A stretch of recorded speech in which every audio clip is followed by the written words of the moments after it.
engagement et sa détermination pour le bien-être des personnes vivant avec la drépanocytose en République démocratique du Congo a fait d'elle une actrice majeure dans la lutte contre l'anémie SS. Bernadette Poundou, elle est présidente de l'ONG Action contre la drépanocytose. C'est une femme à plusieurs casquettes. Vous aurez à la découvrir au cours de cette émission. Madame, Messieurs, bienvenue à vous. Bienvenue également à notre invité du jour. Merci. Alors, je le disais tout à l'heure, une femme à plusieurs casquettes. Vous êtes dans le social avec cette ONG de lutte contre la drépanocytose, mais vous êtes également une femme politique, ministre au sein du PPRD. Ministre du parti, l'exécutif national, bon, normalement, les secrétaires nationaux, on les appelle ministres. Donc, je suis ministre du parti, effectivement, et je milite au PPRD. J'ai commencé à militer depuis 18 ans maintenant. Je suis la doyenne. Hein. Ah oui. La doyenne actuellement. Et voilà, donc j'y suis parce que je suis convaincu par l'idéologie sociodémocratique que nous défendons au sein du PPRD. Vous êtes une preuve de loyauté. Voilà, exactement. Et voilà, et c'est pas fini. C'est pas fini. Non. On va commencer d'abord par ce côté social, la drépanocytose. Depuis un temps, ça fait parler de vous dans la société avec les actions que vous menez à travers votre ONG. Il faudrait que nous découvrions quand même le départ de cette motivation de votre part à pouvoir aider ces personnes qui sont quand même jusqu'ici considérées comme des personnes vulnérables au sein de notre société. Oui, effectivement, les personnes qui ont la drépanocytose sont des personnes vulnérables. Parce que bon, la drépanocytose en tant que telle, c'est une maladie quand même assez grave. C'est une maladie qui est la plus connue au monde et la plus répandue au monde. Hein, c'est la maladie vraiment génétique la plus répandue au monde. Mais c'est une maladie qui a une particularité qui est confinée à la race noire. Mais vous m'avez posé une question. Pourquoi est-ce que moi j'ai commencé à lutter contre la drépanocytose, c'est ça? Votre histoire avec la drépanocytose. Oui, mon histoire, au fait, je la raconte depuis 25 ans maintenant dans les médias congolais. J'ai eu un enfant qui est mort de la drépanocytose. Donc ma fille est née, mon enfant, mon aîné, Caresse Nimi, elle est née avec la drépanocytose et elle est morte une année plus tard. Mais moi-même, dans ma jeunesse, j'ai eu une histoire avec la drépanocytose. J'ai rencontré la drépanocytose quand j'avais 8 ans. J'avais mon meilleur ami qui s'appelait Freddy, qui est décédé de la drépanocytose. Et plus tard, quand j'avais eu 12 ans, j'ai rencontré un enfant dans la plage à Bukama, là où j'ai grandi, au Katanga là-bas. Il y a une maman, c'est une histoire qui intéresse beaucoup, donc j'aime beaucoup en parler. Hein. Voilà, donc j'avais 12-13 ans. Je partais au fleuve, bon, on appelle ça plage, même si la plage se dit plus quand il s'agit d'une mer. Donc je suis allé au fleuve là-bas, puiser de l'eau. Et au loin, j'aperçois un enfant en train de pleurer et sa mère plus loin en train de laver les habits sur la rive. Je vais, comme j'étais jeune, comme toutes les jeunes filles de mon âge, j'adorais les enfants. Je suis allé, je me suis approché de l'enfant, j'ai porté cet enfant. Cet enfant était vraiment pâle. L'enfant était malade, l'enfant était fiévreux. Et quand j'ai porté cette petite fille, elle s'est mise à pleurer de plus fort. Et dans mon cœur, j'ai fait une prière. J'ai dit à mon Dieu, je ne supporte pas de voir cet enfant souffrir comme il est en train de souffrir. Donne-moi la maladie que cet enfant a. Tu sais, j'étais enfant moi-même aussi. Ça devient l'histoire du Christ qui a porté... J'ai dit, je veux, moi, porter la maladie de cet enfant. Et pendant que j'étais en train de faire cette prière, la maman qui m'a vu avec son enfant est venue m'arracher l'enfant des bras parce qu'elle ne me connaissait pas. Et je lui ai dit, non, je voulais juste consoler l'enfant. Et cette image est restée toute ma vie parce que quand moi j'ai eu mon enfant, la veille de la mort de mon enfant, j'ai reconnu la petite fille de la plage parce que mon enfant était émacié, mon enfant était trop maigre, les cheveux un peu très légers comme ça. Au fait, elle était vraiment une drépanocytaire marquée. Et l'enfant que j'avais rencontré à la plage, je pense que c'était cet enfant-là. Et toutes ces révélations m'ont donné la preuve, la certitude que effectivement j'ai pris sur moi de porter cette maladie. Je porterai ça toute ma vie. Donc, peu importe ce que je ferai dans ma vie, aujourd'hui, vous avez dit, je suis en politique, ça fait un bon moment, mais j'ai commencé la lutte contre la drépanocytose il y a 25 ans déjà maintenant, parce que ma fille aurait eu 26 ans cette année. Oui. Voilà, donc ce que je suis en train de dire, c'est que c'est un combat de vie, c'est un combat de conviction, c'est l'essence même de ma vie. Je ne peux pas ne pas lever mon petit doigt partout là où il y a un drépanocytaire qui est en souffrance. Parce que c'est une promesse que j'avais faite à mon créateur et il m'a donné la responsabilité donc, que je porte. Voilà en gros l'histoire de la drépanocytose. Maintenant, pour revenir vers moi, ma fille est décédée parce que je n'avais pas des informations. C'est la question que j'allais vous poser parce qu'ils vivent quand même longtemps. Justement, la mienne, c'est que moi, j'étais, à part le fait que, bon, à 9 ans, mon ami était décédé, mais je n'avais rien retenu de la maladie, je ne savais rien. Alors, ce qui m'avait vraiment révolté, c'est que j'ai eu ma fille, j'avais 21 ans, j'étais à l'université, mon mari, à l'époque, était universitaire, il travaillait à la GECAMINE, il était directeur juridique à la GECAMINE. Vous étiez quand même des intellos. Donc on était des intellos, mais je n'ai jamais compris comment dans notre parcours, on n'avait jamais, on n'avait pas intégré, on n'avait pas, en fait, rien ne nous avait préparé à vivre avec un enfant drépanocytaire. C'était une surprise. Moi-même, je ne savais pas que j'étais AS, lui non plus. Donc, partant de ça, de toute cette expérience, je me suis dit que plus jamais de mon vivant, je ferai en sorte que plus jamais un enfant drépanocytaire ne meurt à cause de l'ignorance des parents. Donc, je me suis levé pour apporter l'information. Mais le plus grand combat aussi dans la lutte contre la drépanocytose, c'est justement cette ignorance. Parce que si vous avez l'information en amont, vous n'allez pas vous marier. Si vous avez, bon, peut-être pas ne pas se marier, non, c'est pas ça, parce que le problème avec la drépanocytose, c'est que ça touche vraiment la liberté fondamentale. La liberté fondamentale de choisir un compagnon de vie, une compagne de vie. La liberté d'aimer qui on veut. C'est ça le problème. Donc, moi, sans entrer dans la prétention de pouvoir interdire aux gens de s'aimer, peu importe les embûches qu'ils peuvent rencontrer, je leur apporte l'information. Je leur dis, sachez que tel que vous êtes là, si vous ne prenez pas des précautions, si vous ne savez pas déjà que vous avez la malformation ou pas, vous pouvez engendrer des enfants drépanocytaires. Revenons à Action contre la drépanocytose. Qu'est-ce que vous faites exactement? Parce qu'il y a plusieurs facteurs, il y a plusieurs dimensions dans la lutte contre cette maladie. Qu'est-ce que vous faites? En amont, je fais la sensibilisation. En aval, je fais la prise en charge des enfants, la prise en charge des parents. D'accord? Donc, dans notre association, nous avons vraiment le grand travail de sensibilisation que nous avons mené pendant ces 25 dernières années. Et à côté de ça, nous avons quand même une petite cellule d'aide. Parce que, bon, on ne peut pas parler de la drépanocytose sans pouvoir mettre la main dans la poche et pouvoir aider effectivement ceux qui sont dans le besoin. Parce que le malheur avec la maladie, c'est que très souvent, ces enfants-là naissent dans des familles lambda, une famille de fonctionnaires où le parent n'a pas suffisamment de moyens. Et que cette maladie-là, c'est une maladie qui nécessite énormément de moyens et c'est un peu compliqué. Donc, en aval, en tout cas, nous aidons, nous prenons en charge, nous donnons des médicaments et tout. Je pense qu'à chaque occasion, dans le temps, je le montrais souvent, mais maintenant, avec l'expérience... Vous avez fait des preuves sur le terrain? J'ai fait les preuves, donc je ne montre plus les actions d'aide. Je ne divulgue plus. Mais ces actions-là, en tout cas, nous continuons à les mener, nous les accompagnons. Aujourd'hui, vous parlez de l'histoire de votre fille. C'est vrai, c'est une histoire émouvante, mais c'est quand même votre vie privée. Ça ne vous gêne pas de raconter ça comme ça, sans trop de retenue? Je ne peux pas me gêner parce que le malheur qui m'est arrivé, si j'avais gardé pendant 25 ans, je pense qu'il y aurait eu plusieurs Bernadette Poundou dans notre société qui auraient pleuré leurs enfants tout simplement parce qu'ils se seront retrouvés dans les mêmes circonstances que moi, c'est-à-dire l'ignorance. La drépanocytose, c'est ça le drame.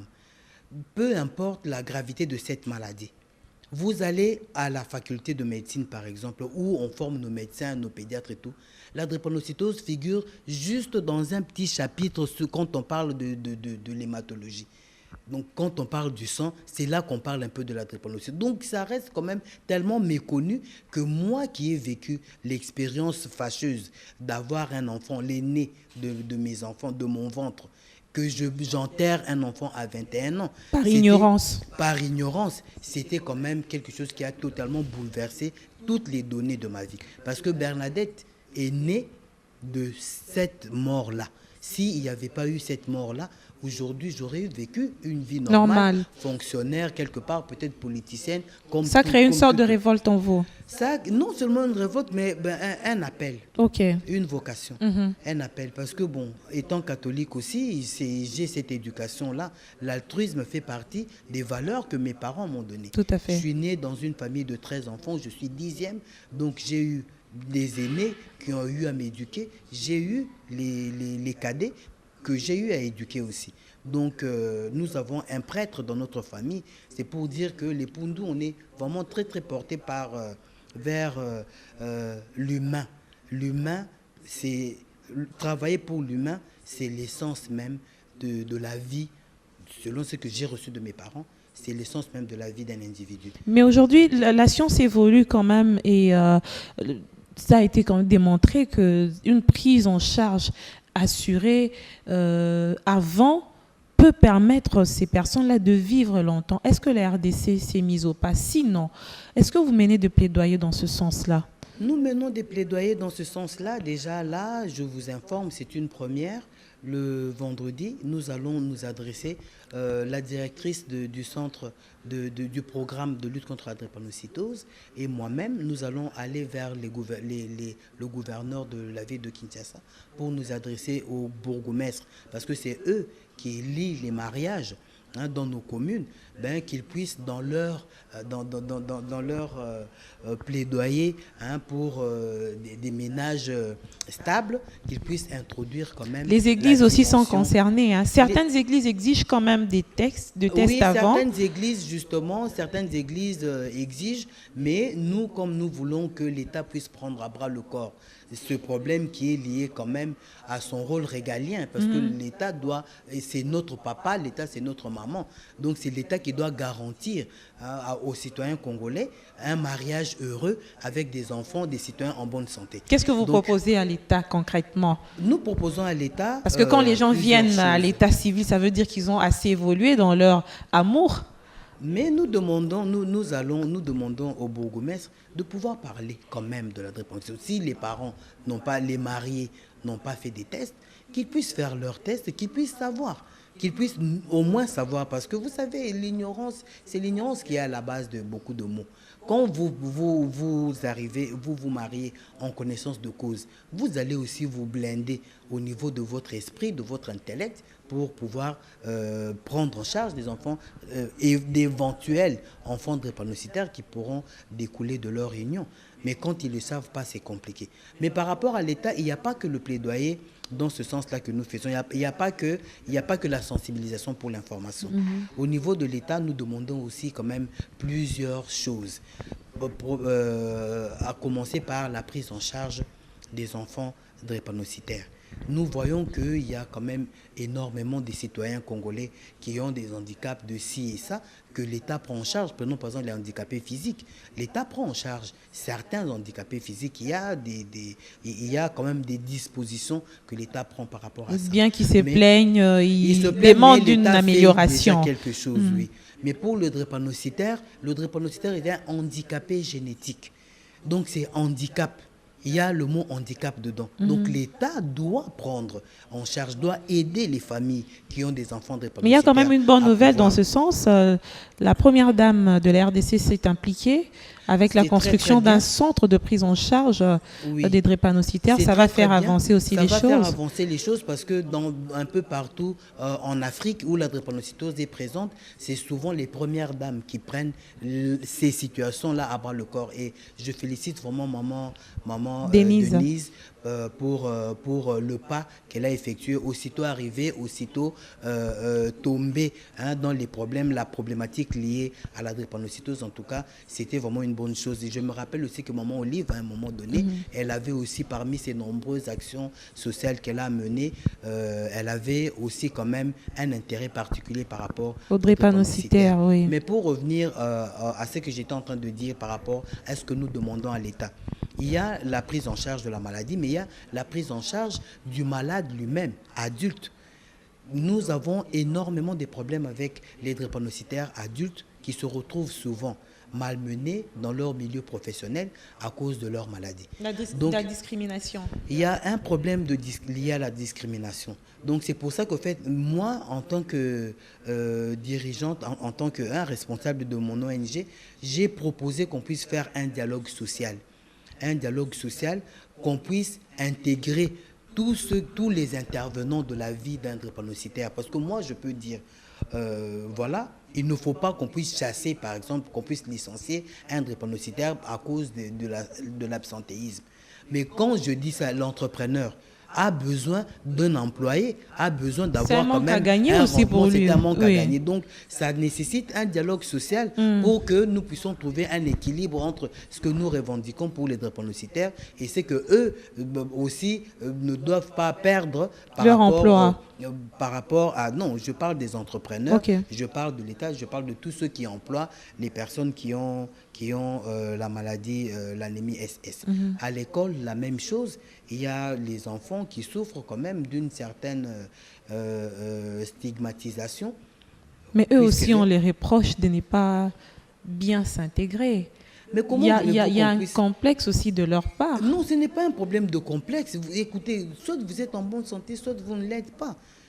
Quand les enfants, les autres sont à l'école et que toi tu es à la maison hospitalisé quelque part parce que tu as fait un problème, tu as eu un os cassé, on doit te récupérer d'abord à l'hôpital et tout. Ce n'est pas du fait de la personne. Mais quand on est là, on ne s'intègre pas. Ça veut dire quoi? Ça veut dire que ça devient une fatalité. Il ne s'accepte pas soi-même. Ce n'est pas un problème de fatalité, c'est tout simplement une manière de vivre avec la maladie. Une manière, quand on est bien pris en charge, on vit bien avec la maladie. Quand on est bien entouré dans la société, on vit bien avec la maladie. Quand l'instituteur n'encourage pas cette stigmatisation, l'enfant va avoir... Parce que vous savez, dans les classes, il n'y a pas que les drépanocytaires qui y vont. Il y a aussi des enfants qui ont d'autres maladies qui se retrouvent. Donc c'est un problème global, d'une considération globale qui fait que nous, en tant que citoyens congolais, parce que c'est une responsabilité qui nous incombe. Tu as un drépanocytaire dans ta classe, tu te comportes de la manière qui demandera qui fera que l'enfant ne puisse pas se sentir isolé, que l'enfant ne puisse pas vivre la stigmatisation parce que ça peut même être fatal généralement. J'ai eu aussi à travailler avec un drépanocytaire à une certaine période, paix à son âme. Malheureusement, il n'est pas décédé, ou heureusement, il n'est pas décédé de cette maladie, mais d'un accident qui a causé beaucoup de complications. C'était quand même un garçon très courageux. Il est décédé, je crois, à 30 ans. Pour moi, c'était un témoignage de voir quelqu'un qui vit avec la drépanocytose, mais qui s'accepte et qui avait même un peu plus d'apport que ceux qui étaient normaux. Exactement, parce que ce sont des gens très, très intelligents. Oui. Bon, maintenant, scientifiquement, je ne sais pas comment ça s'explique. Il paraît que même nous, les AS, on a aussi le fait d'avoir le S là. Oui. Je ne sais pas en quoi ça influe dans. Il faudrait que les scientifiques s'y penchent aussi. Il faudrait que les scientifiques nous disent exactement ce que c'est.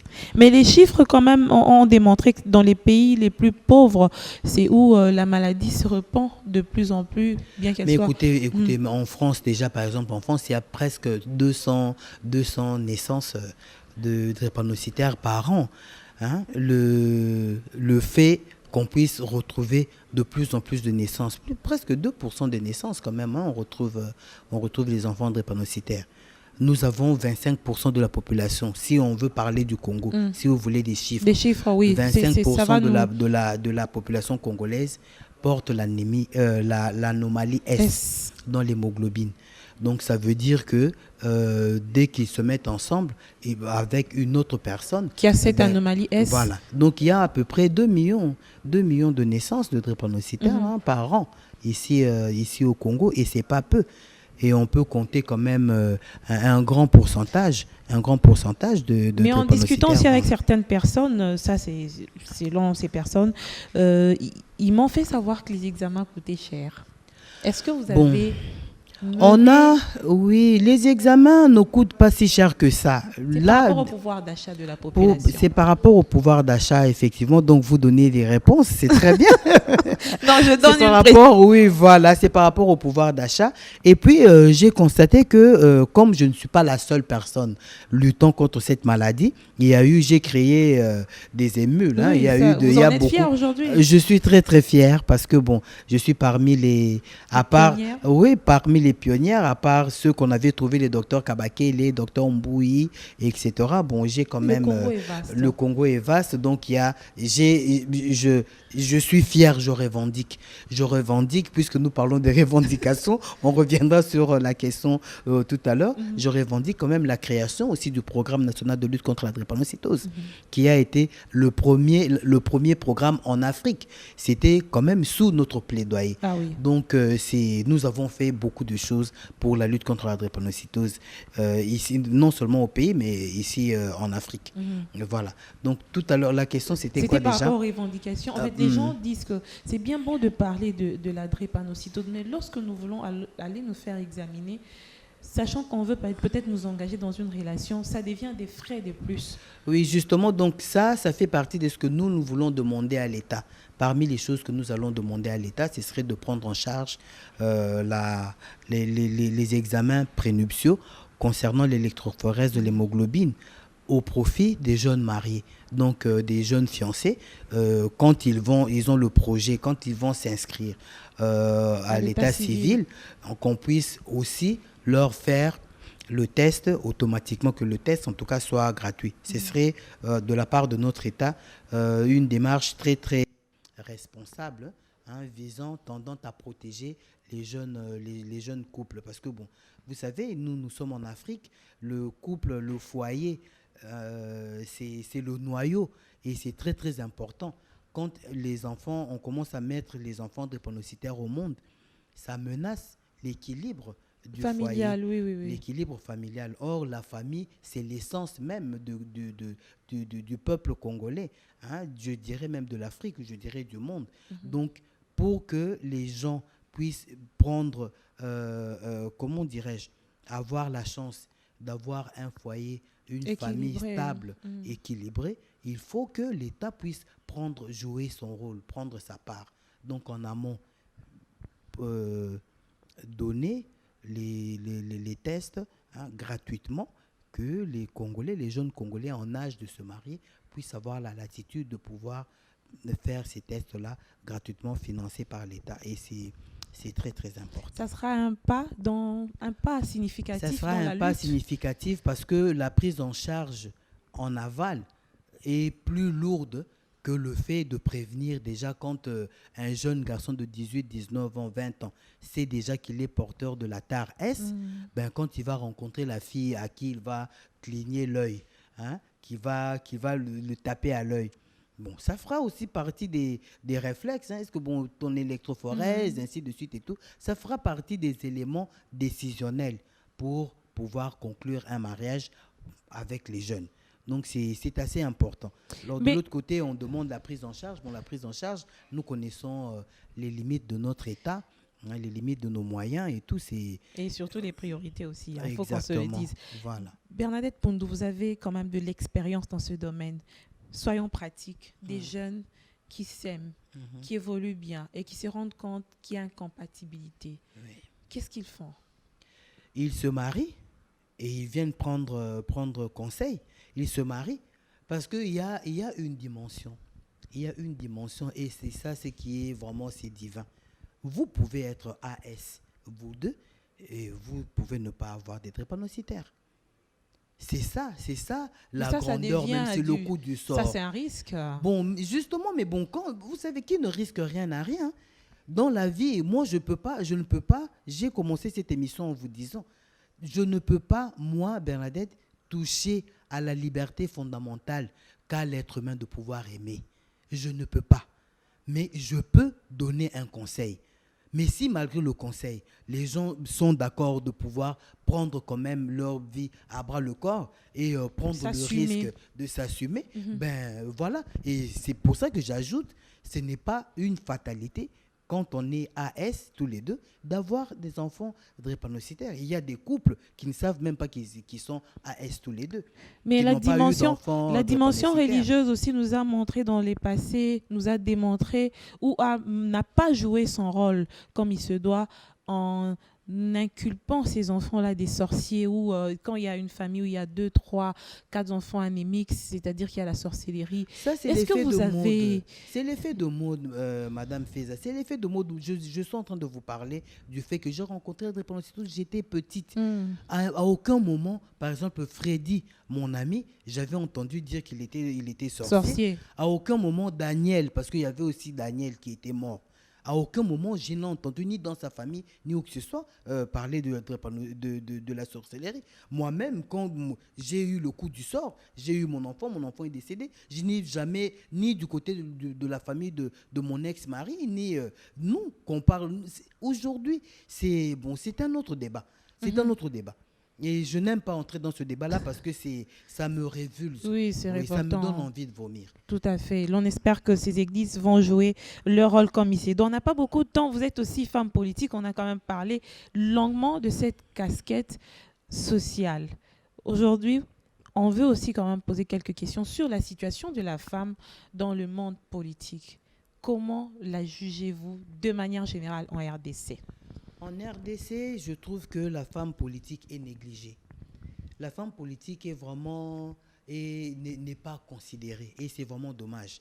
Déjà du point de vue de la société où on trouve que la femme politique n'est pas à sa place.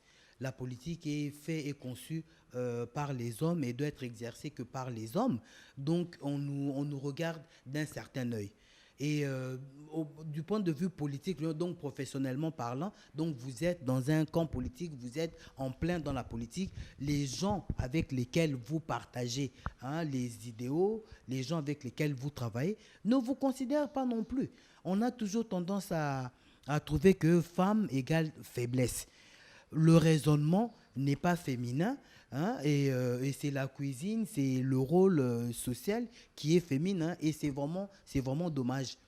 Est-ce que ce n'est pas dû aussi à notre responsabilité, à nous-mêmes aussi, femmes? Non. Nous avons déjà traversé l'étape où on s'auto-flagelle en disant que nous sommes responsables nous-mêmes de notre sort. Non, nous travaillons, nous ne déméritons pas. Mais si on n'arrive pas à atteindre les objectifs que nous nous assignons, les objectifs de nos ambitions, c'est quelque part parce qu'il y a du sexisme. Il y a beaucoup de sexisme.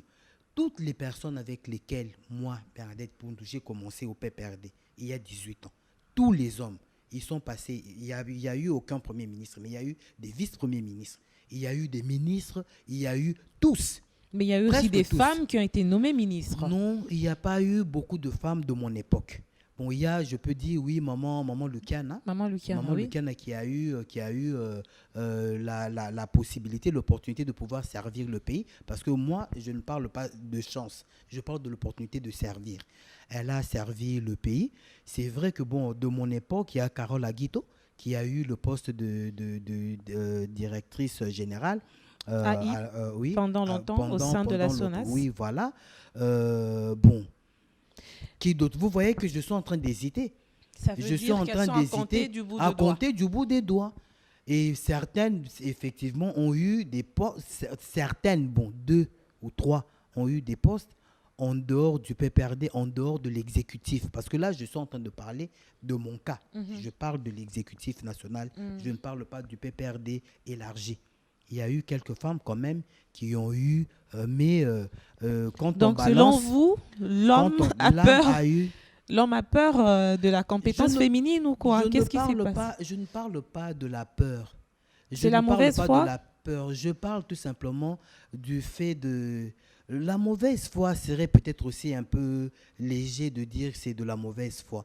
Non, je parle tout simplement de la prise de conscience du rôle capital que la femme est appelée à jouer que la femme joue déjà dans la vie de l'être humain. Ça, j'en parle toujours avec beaucoup de passion parce que je sais que sans la femme, l'être humain n'est rien.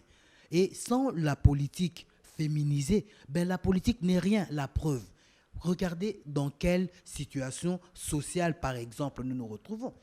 Regardez dans quelle situation politique nous partons de débat en débat, de revendication en revendication, de crise politique en crise politique. Selon vous, c'est parce que la femme n'est pas impliquée. Non, c'est parce que la femme n'est pas impliquée, parce que, voyez-vous, la femme, c'est la conscience du peuple.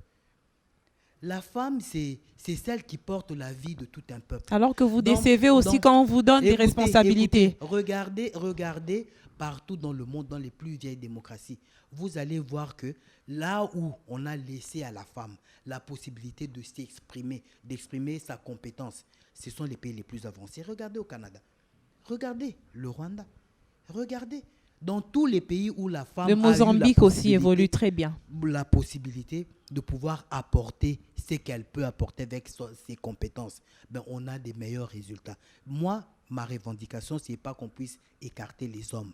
Ma revendication, c'est qu'on puisse se tenir par la main. Parce que dans l'essence même de l'humanité, le Créateur lui-même a fait les choses pour que les deux êtres qu'il a créés, Adam et Ève, se tiennent main dans la main. Vous êtes partenaire? Dans la procréation, c'est le partenariat.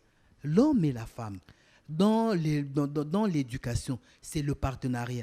Mais on ne peut pas prendre des décisions qui visent le destin de tout un peuple en prenant la reine même, elle-même, en la mettant à l'écart. C'est une abomination. Mais qu'est-ce que vous faites? Vous avez déjà été mise en écart depuis plusieurs années. Nous battons. Moi, par exemple, je ne peux pas... Mais aujourd'hui, il y a quand même une femme comme deuxième personnalité du pays. C'est positif. Nous sommes battus pour ça. C'est très, très bien. Le gouvernement va venir. Tout à l'heure, on espère qu'il y aura 50-50 parce que notre Constitution le dit. Notre Constitution demande qu'on puisse avoir 50% des femmes dans le gouvernement et dans tous les postes de décisionnels, de responsabilité. Je suis en train de demander qu'on puisse donner à la femme congolaise, intelligente et compétente, la possibilité d'apporter ce qu'elle a pu apprendre pour son peuple. C'est tout ce que nous demandons. Ce n'est pas un problème qui va nous demander d'aller dans la rue, revendiquer une quelconque vérité. Nous, la seule vérité que nous demandons, nous voulons la vérité de la création. Le partenariat que Dieu lui-même a mis dans l'être humain. Et c'est ce que nous voulons pour que le peuple congolais puisse bénéficier de ce que nous pouvons faire pour eux. Il faudrait justement faire aussi preuve d'essai. Madame, quelle preuve vous avez besoin pour savoir que nous avons... Je ne veux pas citer des noms, mais il y a quand même des exemples qui n'ont pas servi de... Il y a beaucoup d'exemples d'hommes qui n'ont pas du tout mérité. On ne nous traite pas de la même manière. On ne regarde pas de la même manière. Non, mais justement, il faudrait regarder de la même manière parce que nous sommes égaux. Nous sommes des êtres humains, nous sommes égaux devant la loi et devant Dieu. Donc, ce n'est pas un problème de femmes. Les femmes décevoir parce que ce sont des êtres humains. Comme les hommes déçoivent. Mais elles ont plus encore besoin de recevoir la chance de pouvoir donner ce qu'elles ont à donner à ce peuple. C'est ce que nous sommes en train de revendiquer. Vous êtes optimiste par rapport à son avenir ici au pays? Je suis très, très optimiste parce que je vois que je ne suis pas la seule à réfléchir comme je suis en train de réfléchir. C'est ce genre de réflexion qui a poussé au choix de Mme Mabunda, qui n'est pas de moindre, qui n'est pas une femme politique de moindre, qui n'est pas un homme politique, un être humain politique de moindre. Et de Mme Mabunda, nous en avons beaucoup. Nous en avons beaucoup. Il suffit juste qu'on puisse donner la chance.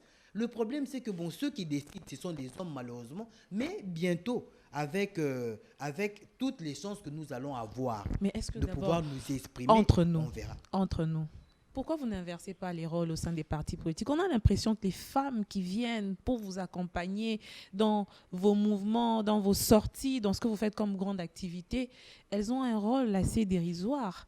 Écoutez, le rôle dérisoire... Les femmes élites sont à compter du bout du doigt. Le rôle dérisoire n'existe pas. Dans la vie d'un être humain, même dans notre société, chaque rôle a son importance. Et tout le monde ne peut pas jouer le même rôle.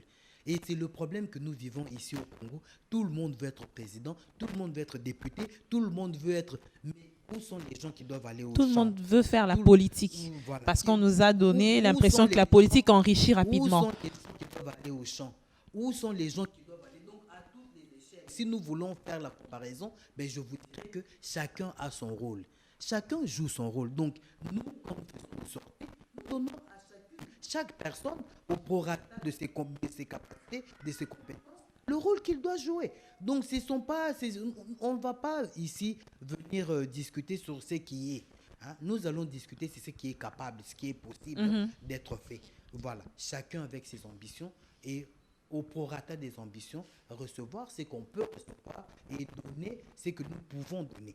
Et on est capable de beaucoup. On espère qu'on aura une autre émission essentiellement axée sur la place de la femme C'est très, très dans la important. gestion de la chose publique. C'est très, très On ne cessera de décrier justement cet insuffisant de la participation de la femme dans la gestion de la chose publique, alors que la Constitution de la République démocratique du Congo, en son article 14, le garantit clairement. Ce n'est pas discutable. Il faudrait justement la mise en application de cette question. Madame Bernadette, nous avons fini cette émission, à moins que vous n'ayez quelque chose à rajouter. Non, mais je vous remercie de m'avoir donné la possibilité de parler, de donner le programme sur nos prochaines sorties concernant la drépanocytose, parce que, bon, comme je vous ai dit, je n'en parle plus beaucoup, mais je suis très active sur le terrain, depuis d'ailleurs les élections, où j'avais été vraiment bien soutenu par les malades eux-mêmes, les enfants drépanocytaires eux-mêmes, avec les parents, etc. Nous sommes vraiment... Elles font partie maintenant de votre base. Elles font partie de ma base. Donc, nous sommes en train de travailler. Donc, j'ai des choses encore, beaucoup de choses à faire, beaucoup à donner et beaucoup à transmettre. Donc, je vous remercie de m'avoir donné la possibilité de pouvoir m'exprimer encore aujourd'hui. Merci. Merci également à la grande équipe technique qui nous accompagne ce soir. Merci à vous, chers téléspectateurs, et à très bientôt. Merci.